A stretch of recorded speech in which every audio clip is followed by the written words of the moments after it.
Kopenhagendə oktyabrın 2-də Azərbaycan Prezidenti İlham Əliyevin Ukrayna Prezidenti Volodimir Zelenski ilə görüş olub.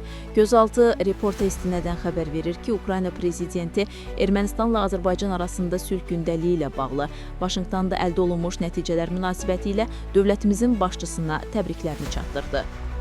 Təbriklərə görə minnətdarlığını bildirən Prezident İlham Əliyev, sülh gündəliyinin irəliyə aparılması istiqamətində atılmış addımların tarixi əhəmiyyət kəsb etdiyini dedi.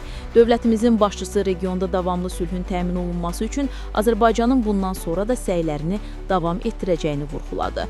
Görüşdə Azərbaycanın Ukraynaya humanitar dəstəyi, xüsusilə də Ukraynalı uşaqlara göstərilən diqqət və qayğı qeyd olundu. Ukrayna tərəfi buna görə təşəkkürünü bildirdi. Söhbət zamanı iki ölkə arasında enerji sahəsində əməkdaşlıq məsələlərinə dair fikir mübadiləsi aparıldı. Gündəlik hadisələrdən xəbərdar olmaq üçün bizi izləyin. Söz altında yox, göz altıda qalın.